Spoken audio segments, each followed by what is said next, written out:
Hi mga ka-chismis friend! Welcome back to my YouTube channel.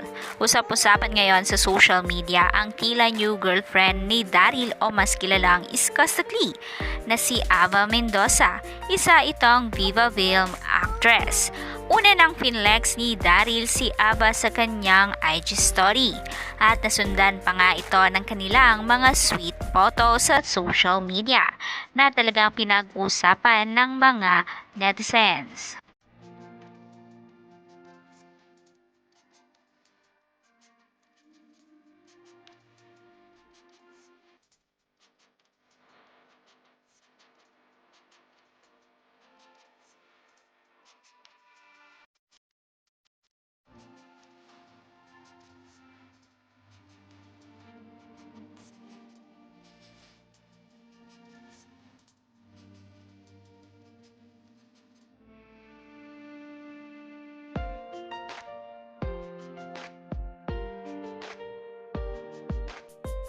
Matatandaan na nag-trending ang live ni Iskostakli kung saan humingi ito ng second chance kay Zainab at nanghingi ng kapatawaran sa mga ginawa nito sa kanyang dating asawa dahil gusto makita ni Daryl at makasama ang kanyang unika-iha na si Baby Bia. Galit na galit sa akin eh. At naiintindihan ko siya, Papi. Naiintindihan ko siya kung bakit siya galit na galit sa akin. Hindi ko siya masisisi kung bakit ayaw niya ipakita sa akin si Bia. Oo, galit. Kasi mali ka naman talaga. Oo, mali naman talaga ako. Mali naman talaga ako. Kaya nga... Baka kung nagkataong baliktad yung sitwasyon, ikaw din magagalit ka dun sa kanya, ganun. Hindi, ako kasi yung tipong tao, Pops, na na madali ako magpatawad eh.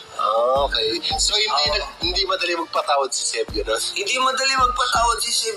Tangina yun, nung naging asawa ko yung si Seb. Tangina, napaka-terror nun.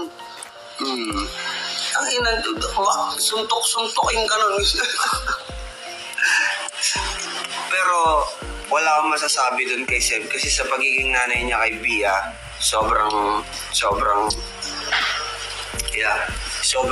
salute sa pagiging nanay niya kay Bia. At saka hindi ako nakakamba bakit kasi sa pagiging nanay niya kay Bia, hindi niya papabayaan yun. Ako din naman hindi ako magiging fucked up na tao kay Bia. Gusto ko na mayakap talaga si Bia, pero si Seb, alam kong di niya papabayaan yun. Hindi, darating din yung time niyan, lalambot din ang puso niyan. Papakita niya rin. Sana. Deserve mo naman yun eh. Oo naman. Kahit na mali yung ginawa. Nagkamali ako, oo naman, Papi. Siyempre naman. Pero humihingi ako ng tawad. Pasensya na, Sebi. Kasi ang kulit-kulit ko talaga. Diba, hindi naman ako perfectong tao. Wala namang perfecto talaga. Yeah, hindi naman ako perfectong tao. Yung mali mo. Namimiss mo na ba si Bia? Oo naman, syempre. Alam niyo ba, weakness ko si Bia? Siya lang talaga ang pinakaputang inang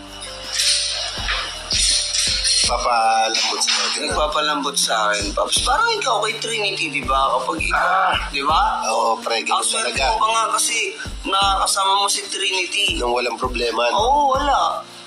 Yeah. Oo, si Dane, gaganunin ka lang. O, Paps, tangina ako. Paps, tangina mo, Papi, ha? Kulit mo na rin, ha? Ako, putang ina, bago ko makita si Bia, Paps, mamura-murahin muna ako ni Seb. Putang ina mo. Di ba? Love mo pa ba? Oh, shit. Binasa mo pa kasi. Hindi, paano ba? Siguro, para sa anak namin, kasi walang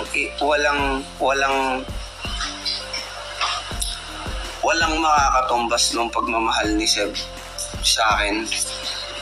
O baka nagdadrama ako, hindi ako nagdadrama. Hindi ako nagdadrama. Ino-open mo lang. Seryoso lang ha. Sige. Seryoso lang. Ito, hindi kami dito nagbibiro. Nakita niyo kung gaano kaseryoso. Oo. Yan, naniningkit na yung mata ko sa sobrang seryoso. Alam mo ba si Seb? Love ko si Seb, hindi naman yun mawawala. Pero yung pagmamahal niya sa akin, hindi yun matutumbasan ng kahit na sino, men. Oh. Totoo lang. Totoo lang.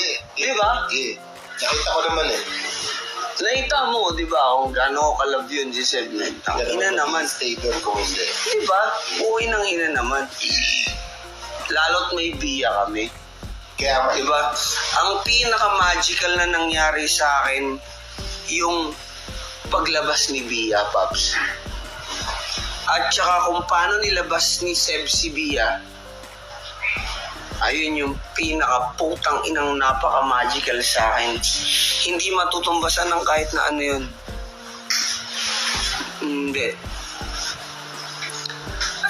Kaya kung galit sa akin si Seb, naiintindihan ko kung bakit siya galit sa akin. I'm sorry. I'm fucking sorry. I know.